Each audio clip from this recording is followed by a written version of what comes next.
저는 2번 죽을 뻔했습니다. 한 번은 북한에서, 또 한 번은 북한을 탈출하다가. 제 이름은 김철수, 가명입니다. 저는 북한인민군 대위 출신 탈북자입니다. 국경경비대에서 복무하며 남들이 넘지 못하게 막는 게 제 임무였죠. 그런 제가 그 철조망을 넘었습니다. 2번이나. 첫 번째는 2015년 겨울, 두만강 얼음 위에서 실패했습니다. 붙잡혔죠. 국경을 지키던 군 간부가 국경을 넘으려 했다는 것.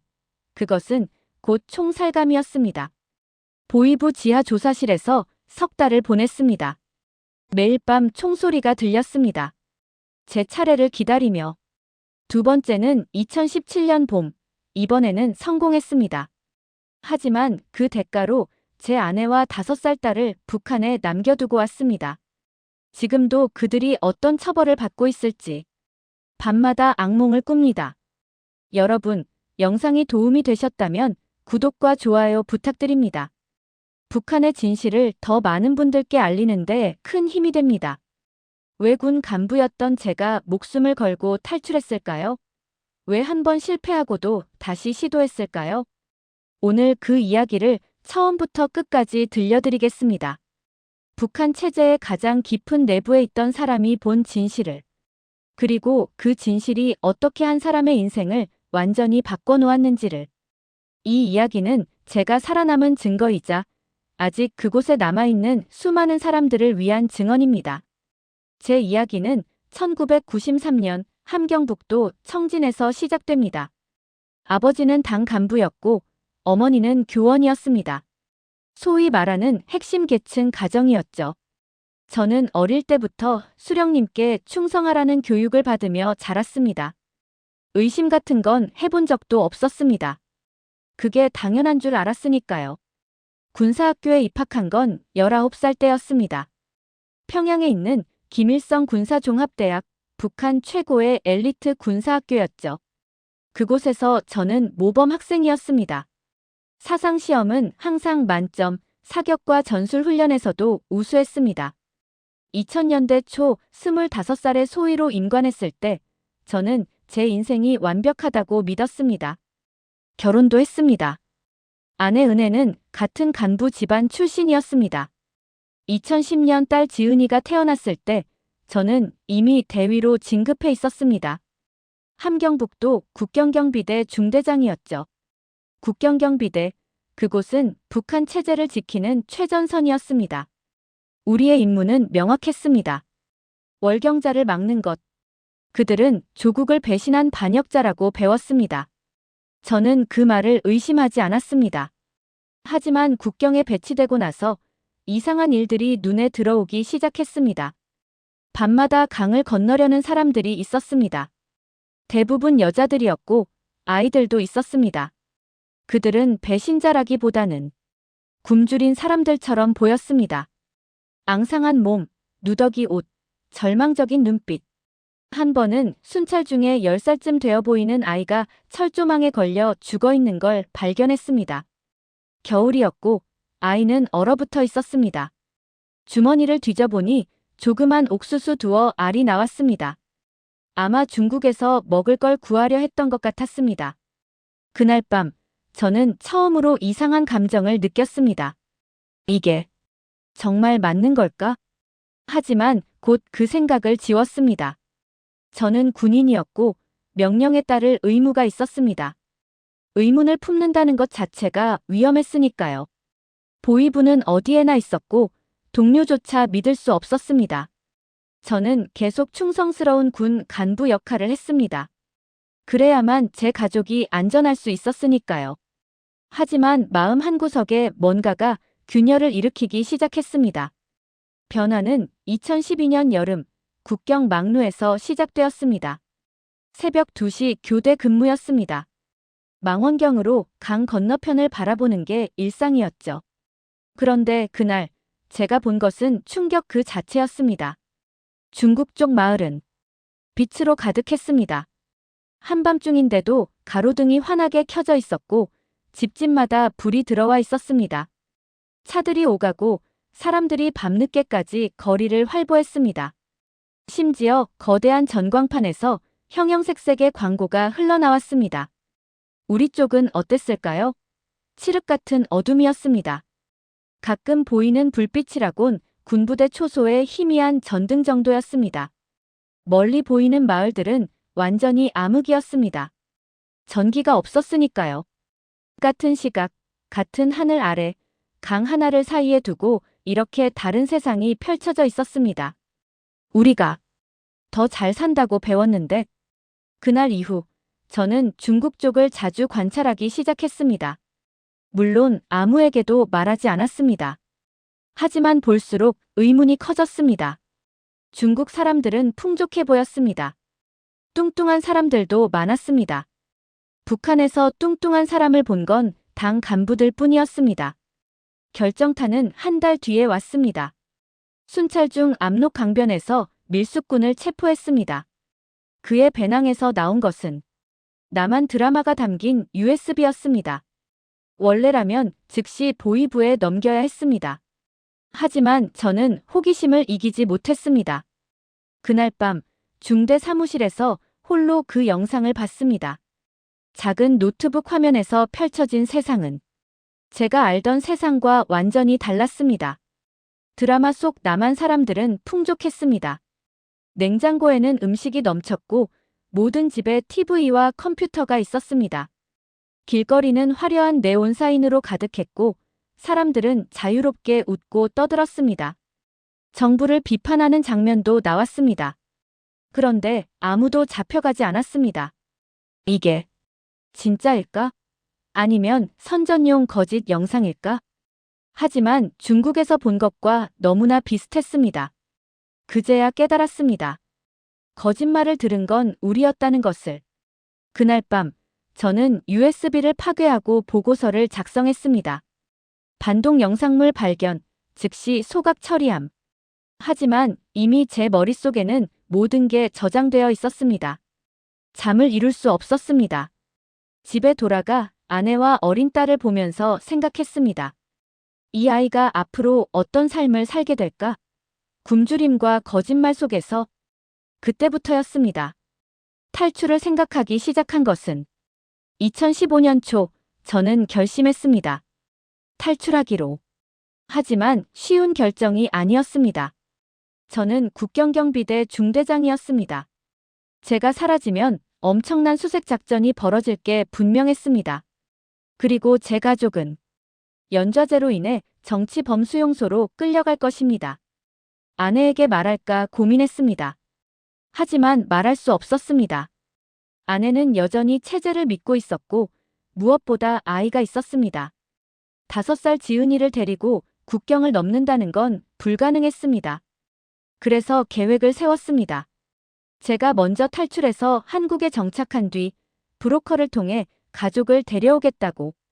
순진한 생각이었죠. 하지만 그때는 그게 유일한 방법이라고 믿었습니다. 준비는 신중하게 진행했습니다. 먼저 근무 일정을 분석했습니다. 제가 탈출하기 가장 좋은 시기는 동계 훈련 기간이었습니다. 혼란스러운 시기에 하루 이틀 정도는 제 부재가 눈에 띄지 않을 수 있었으니까요. 다음은 경로였습니다.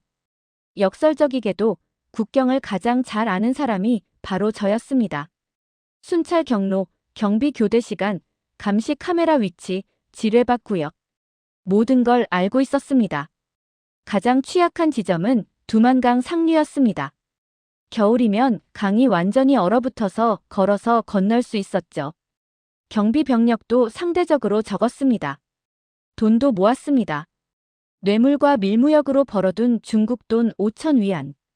당시 북한 돈으로는 엄청난 금액이었지만 탈출 비용으로는 턱없이 부족했습니다. 하지만 그게 전부였습니다. 2015년 12월 기회가 왔습니다. 4단급 동계 훈련이 시작되었고 모든 부대가 혼란스러웠습니다.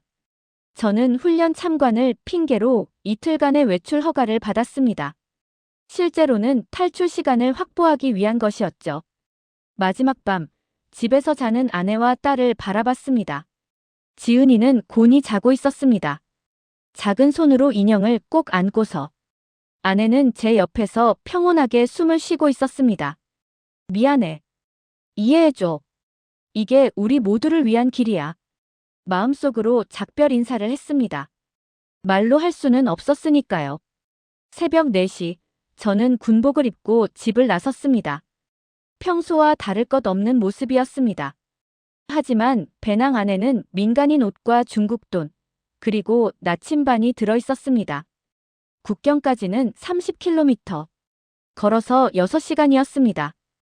해가 뜨기 전에 도착해야 했습니다. 어둠 속을 걸으며 생각했습니다. 이게 정말 마지막이 될 수도 있구나. 두렵지 않았다면 거짓말입니다. 하지만 더 이상 그 체제 속에서 살 수 없었습니다. 거짓 속에서, 굶주림 속에서, 공포 속에서. 자유를 향한 첫 발걸음이었습니다. 새벽 5시 30분, 저는 두만강 상류 지점에 도착했습니다. 영하 20도의 추위였습니다. 강은 완전히 얼어붙어 있었고 중국 쪽 마을의 불빛이 희미하게 보였습니다. 불과 200m 거리였습니다. 하지만 그 200m가 생과 사를 가르는 경계선이었습니다. 군복을 벗고 민간인 옷으로 갈아입었습니다. 손이 떨렸습니다. 추위 때문만은 아니었습니다. 군번줄을 목에서 떼어내는 순간 저는 더 이상 북한인민군 대위 김철수가 아니었습니다. 그저 도망자였습니다. 교대 시간은 6시였습니다. 30분의 시간이 있었습니다. 충분하다고 생각했습니다. 얼음 위로 첫 발을 내디뎠습니다. 드득. 얼음이 삐걱거리는 소리가 들렸습니다. 심장이 터질 것 같았습니다. 천천히 조심스럽게 걸었습니다. 발밑으로 얼음에 금이 가는 게 보였지만 멈출 수 없었습니다. 50m, 100m. 중간 지점을 넘어섰습니다. 조금만 더면 중국이다. 그때였습니다. 거기서 뒤에서 고함 소리가 들렸습니다. 순찰조였습니다. 제가 계산한 시간보다 빨리 나타난 것입니다. 뛰었습니다. 얼음 위를 미친 듯이 달렸습니다. 뒤에서 총성이 울렸습니다. 탕, 탕탕. 총알이 얼음에 박히며 파편이 튀었습니다. 150m. 중국 땅까지 50m. 폐가 터질 것 같았지만 멈출 수 없었습니다. 쏴라. 쏴. 월경자다. 더 많은 총성이 울려 퍼졌습니다. 그때 발밑 얼음이 갈라지는 소리가 들렸습니다. 쿠드득. 다음 순간 저는 얼음물 속으로 빠져들었습니다. 영하의 물이 온몸을 휘감았습니다. 숨이 멎는 것 같았습니다. 필사적으로 몸부림쳤지만 젖은 옷이 돌덩이처럼 무거웠습니다. 얼음 가장자리를 붙잡으려 했지만 손이 미끄러졌습니다. 이렇게 죽는 건가? 의식이 흐려지기 시작했습니다. 그때 누군가 제 팔을 잡았습니다. 순찰조 병사였습니다. 그들이 저를 얼음 위로 끌어올렸습니다. 이 새끼가 대위 동무 아닙니까? 제 얼굴을 알아본 병사가 경악했습니다. 같은 부대 소속이었습니다. 제가 직접 훈련시킨 병사 중 한 명이었죠. 저는 아무 말도 할 수 없었습니다. 온몸이 얼어붙고 있었고 절망감에 정신이 혼미했습니다.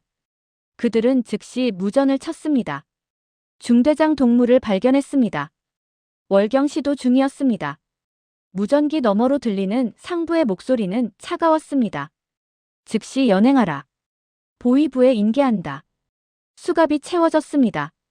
제 손에 제가 그토록 많은 탈북자들에게 채웠던 그 수갑이 끌려가며 마지막으로 강 건너편을 바라봤습니다. 중국 마을의 불빛이 여전히 반짝이고 있었습니다. 50m. 그저 50m 차이로 제 운명이 결정되었습니다.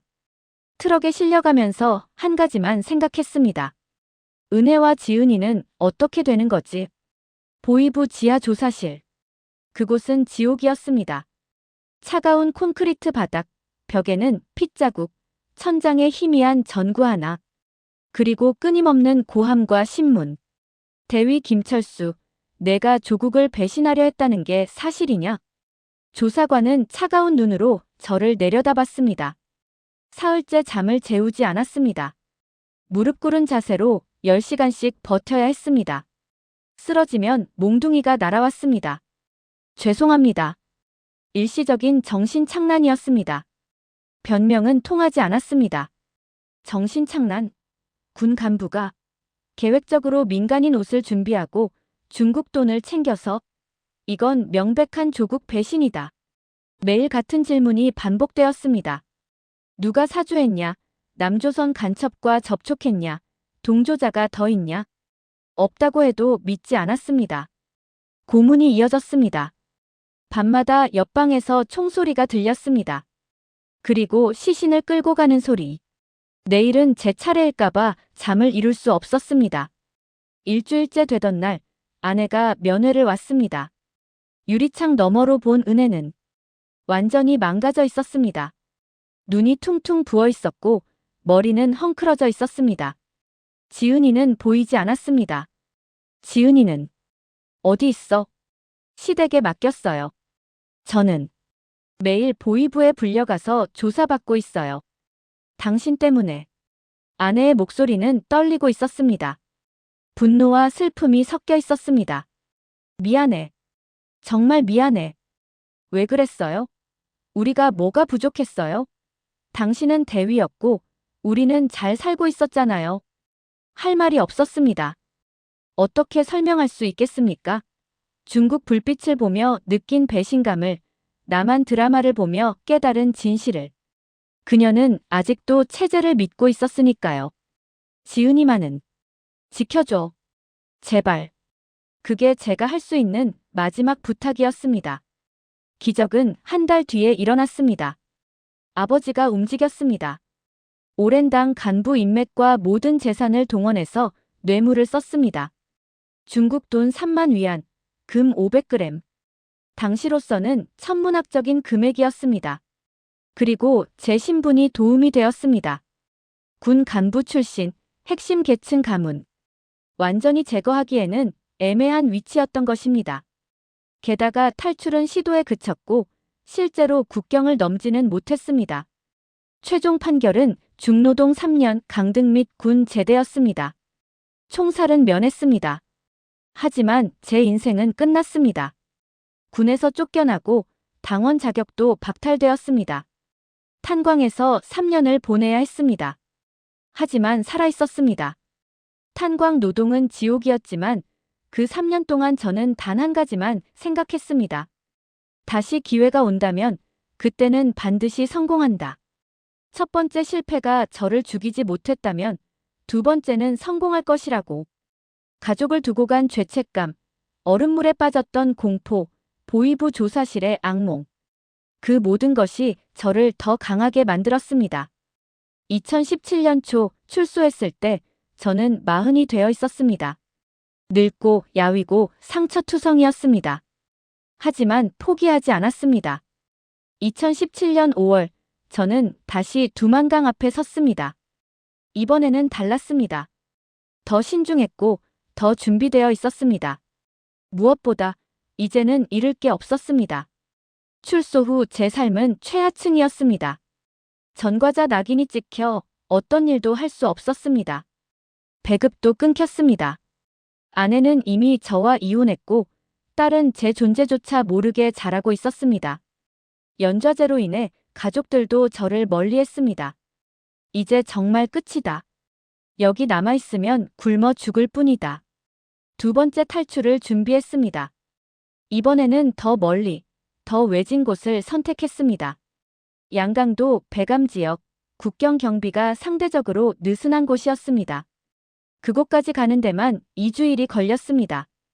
돈은 탄광에서 몰래 모은 석탄을 팔아 마련했습니다. 중국 돈 2,000위안, 부족했지만 전부였습니다. 5월 15일 밤 11시, 달도 없는 캄캄한 밤이었습니다. 이번에는 강이 얼지 않았습니다. 물살을 헤엄쳐 건너야 했습니다. 방수백에 옷과 돈을 넣고 나무 판자를 붙잡았습니다. 물은 차가웠지만 두 번째라 그런지 공포는 덜했습니다. 아니, 어쩌면 더 이상 두려울 것이 없었던 것인지도 모릅니다. 중간쯤 왔을 때 순찰 불빛이 보였습니다. 숨을 죽이고 물속에 잠겼습니다. 심장이 터질 듯 뛰었지만 움직이지 않았습니다. 불빛이 지나갔습니다. 20분 후 제 발이 중국 땅을 밟았습니다. 성공했다. 하지만 기쁨은 잠시뿐이었습니다. 이제부터가 진짜 시작이었습니다. 중국에서 탈북자는 불법 체류자입니다. 붙잡히면 바로 북한으로 송환됩니다. 그리고 두 번째 탈북은 사형감이었습니다. 3일간 산속에 숨어 지냈습니다. 풀뿌리와 나무 껍질을 먹으며 버텼습니다. 그리고 조선족 마을로 내려갔습니다. 다행히 교회를 찾았습니다. 탈북자를 돕는 조선족 목사님이 계셨습니다. 그분은 저를 숨겨주었고 브로커를 연결해 주었습니다. 한국까지 가는 비용이 500만 원입니다. 중국 돈으로 3만 위안이요. 터무니없는 금액이었습니다. 저는 2천 위안밖에 없었습니다. 없으면 어떻게 되나요? 일을 해야죠. 중국에서 불법 노동하면서 돈 모으는 겁니다. 보통 2년 걸립니다. 선택의 여지가 없었습니다. 다음 1년 저는 중국 동북 지역 공장에서 일했습니다. 신분증 없이 일하는 불법 노동자. 최저임금의 절반도 안 되는 돈을 받으며 언제 공안에 붙잡힐지 모르는 공포 속에서 공장 기숙사 다락방에 숨어 살았습니다. 10명이 한 방에서 잤습니다. 다들 탈북자였습니다. 밤마다 악몽에 시달리는 사람들, 가족 생각에 우는 사람들. 하지만 포기할 수 없었습니다. 여기서 잡히면 끝이었으니까요. 1년 뒤 드디어 돈을 모았습니다. 브로커에게 연락했습니다. 준비됐습니다. 좋아요. 내일 밤 10시 트럭이 올 겁니다. 그걸 타세요. 그렇게 시작된 여정은 중국, 라오스, 태국을 거쳐 한 달이 걸렸습니다. 화물칸에 숨어 정글을 헤매며 몇 번이나 죽을 뻔했습니다. 하지만 포기하지 않았습니다. 자유를 향해서 2018년 7월 인천공항에 도착했을 때의 그 순간을 평생 잊을 수 없습니다. 태국 방콕에서 출발한 비행기가 한국 땅에 닿았을 때 저는 울었습니다. 남자답지 못하게 아이처럼 소리내어 울었습니다. 대한민국 국민 여러분, 안녕하십니까? 기내 안내방송이 들렸습니다. 그 말이 이렇게 감격스러울 줄 몰랐습니다. 저도 이제 이 나라의 국민이 되는 것입니다. 입국장을 나서며 태극기를 받습니다. 빨강과 파랑, 그리고 희망의 색이었습니다. 막루에서 바라보던 중국 불빛, 몰래 봤던 남한 드라마의 세상이 이제 현실이 되었습니다. 하나원에서의 석 달은 낯설었지만 행복했습니다. 충분한 음식, 따뜻한 잠자리, 그리고 무엇보다 자유. 아무도 제 생각을 검열하지 않았고 아무도 저를 감시하지 않았습니다. 하지만 정착은 쉽지 않았습니다. 42살 북한 군대 경력분인 남자가 할 수 있는 일은 많지 않았습니다. 처음에는 공장에서, 그 다음엔 식당에서 일했습니다. 말투가 이상하다고, 행동이 어색하다고 놀림받기도 했습니다. 외로웠습니다. 특히 밤이 되면 가족 생각이 났습니다. 지은이는 지금 몇 살이지? 13살? 중학생쯤 됐겠구나. 딸의 얼굴을 기억하려 해도 희미했습니다. 5살 때 본 게 마지막이었으니까요. 아내는 어떻게 살고 있을까요? 저를 원망하며 살고 있을까요? 가장 힘든 건 죄책감이었습니다. 제 선택으로 인해 가족이 고통받고 있다는 것. 하지만 동시에 알고 있었습니다. 그곳에 남아 있었다면 우리 모두 고통받았을 거라는 것을. 시간이 흐르며 조금씩 적응했습니다. 이제 저는 물류센터에서 일합니다. 적은 월급이지만 정직하게 벌어들입니다. 작은 원룸에 살지만 제 집입니다. 아무도 새벽에 문을 두드리며 끌고 가지 않습니다. 편의점에서 원하는 음식을 사 먹을 수 있습니다. 인터넷으로 세상 모든 정보를 볼 수 있습니다. 주말에는 한강을 산책하고 도서관에서 책을 읽습니다. 북한에서는 금서였던 책들을 무엇보다 자유롭게 생각할 수 있습니다. 누구를 숭배할지, 무엇을 믿을지, 어떻게 살지 제가 선택합니다. 이것이 바로 제가 목숨 걸고 찾아온 자유입니다. 때때로 탈북을 후회하냐고 묻는 사람들이 있습니다. 대답은 명확합니다. 아니요. 단 한순간도 후회한 적 없습니다. 2번의 탈북 시도, 보위부 지하 조사실, 탄광의 3년, 중국에서의 도피, 가족과의 이별. 그 모든 고통을 다시 겪는다 해도 같은 선택을 할 것입니다. 왜냐하면 이곳에서 저는 비로소 인간답게 살고 있으니까요. 아직도 북한에는 2,500만 명이 살고 있습니다. 제 딸도, 제 가족도 그곳에 있습니다. 언젠가 그들도 자유를 누릴 수 있기를, 통일된 한반도에서 다시 만날 수 있기를 매일 기도합니다. 제 이야기가 누군가에게 희망이 되길 바랍니다. 그리고 자유가 얼마나 소중한지, 우리가 당연하게 여기는 것들이 얼마나 귀한지 한 번 더 생각해 주시길 바랍니다. 감사합니다. 들어주셔서.